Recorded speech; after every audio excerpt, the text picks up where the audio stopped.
Bossing, pangalawang unit ngayong araw, MSG Tactical PCP.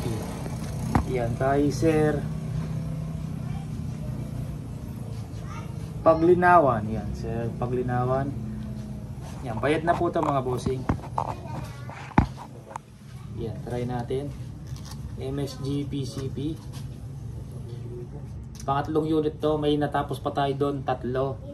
Pero sabay-sabay ko nang i-release siguro sa Sabado. Yung mga natapos nasa ibang bansa po yung may-ari. Yan. Bali to, pangapat. Yung tatlo doon, hindi ko pa blinag mga bossing. Pag natapos yung mga ibang unit, sabay-sabay na natin i-vlog para isang video na lang mga bossing. Try natin sa Meteor, pakita ko yung target natin. Bumaril na ako. Nasa 900 FPS ata to mga bossing.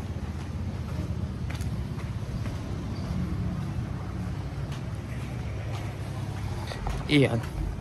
Yung mga tama na mga bossing. Try natin dito. Yan, sana okay tumama. Pag pangit tumama, ayusin natin. Ngayon ko lang ipuputok to mga bossing.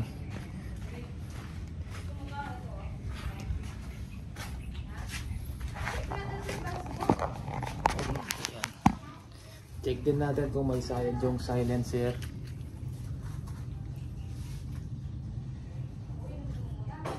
Ito ata yung nasa 950 fps o yung 900 kasi ano nasagad na yung tornilyo dito. Ito hindi pa, pwede pang palakasan mga bossing. Konting push lang sa pellet.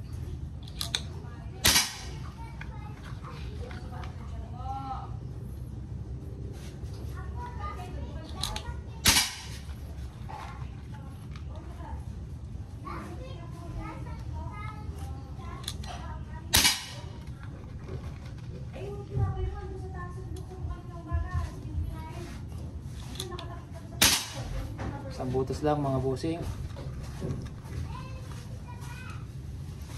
Konting push mga bossing. Pag hindi mo pinush yung pellet, nakalabas pa ng konti, pag swing mo mayuyupi yun. Iyo. Ayos tumama sir. Mga barrel na to mga bossing, subok ko na kahit sa anong tuyo po yung likod, kahit sa malayo, chinecheck natin yung groupings. Maganda pa rin yung groupings. MSG steel barrel po yan mga bossing. 22 inches.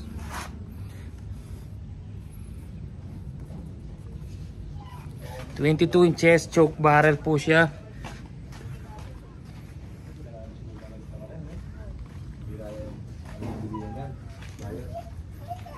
$22 yung haba na gusto ni sir.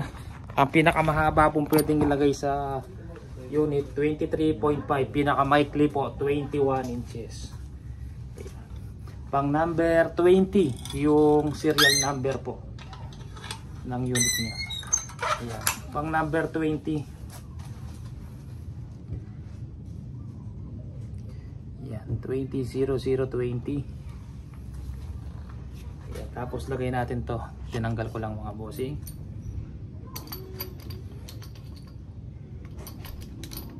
Kung gustong lakasan pa ni sir, pwede pa po.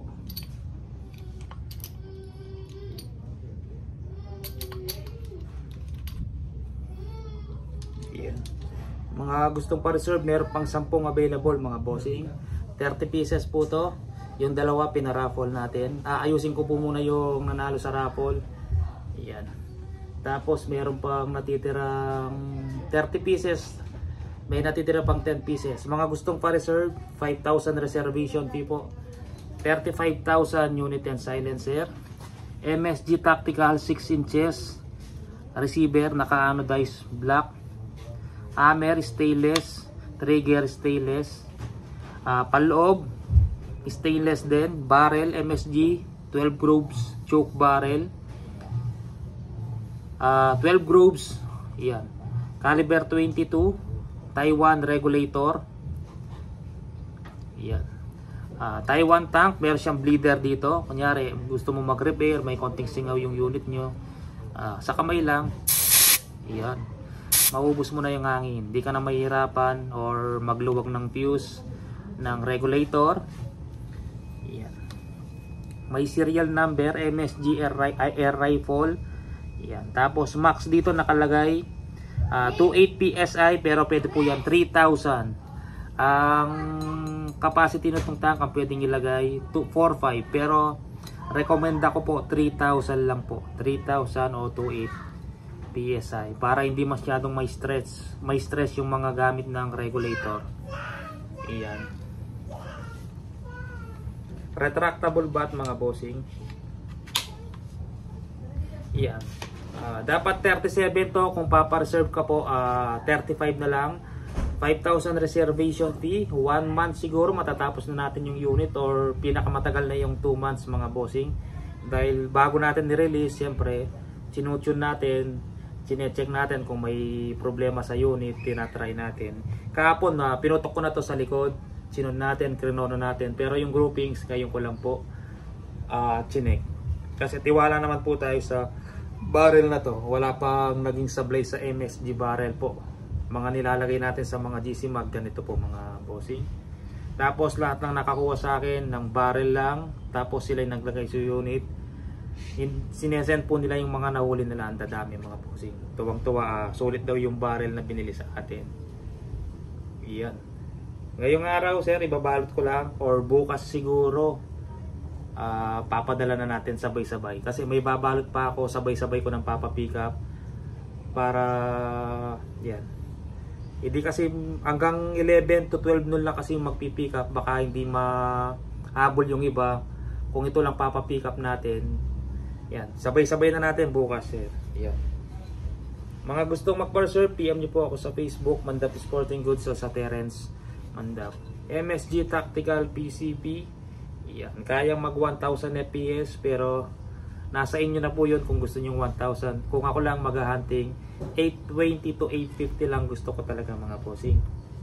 Yan, pwede to, magbala ka ng slug, tapos mga 850 FPS. Kung sa pellet, nasa 1,000 o 900.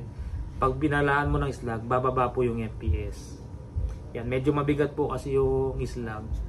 Kung competition ka, 950, yan, mga 1,000. Pero kung hunting ka, 850 lang para hindi po aksayado sa akin, tipid, hindi agad maubos. Kahit 100 meters po tatama ka. Nasa babaril na lang yun mga bossing ha. Baka akala nyo paglabas ng bala puro diretso yan. Kailangan mo mag-adjust sa mildat kung gaano kalayo ang target mo. Pag-aralan mo mildat, may mga mildat yung scope, depende din sa lakas ng hangin. Yan, mag-adjust ka, pag-aralan nyo po mga bossing. Hindi po pag nag-zero ka ng 15 meters, bumaril ka ng 100 meters, dead center pa rin ang silik mo. Hindi po mga bossing, mag-adjust ka. Paglabas ng bala, may drop na yan, pa konti-konti, pababa ng pababa. Yan, kailangan mong pag-aralan ang unit nyo pag nasa inyo na mga bossing. Sige po, maraming salamat po.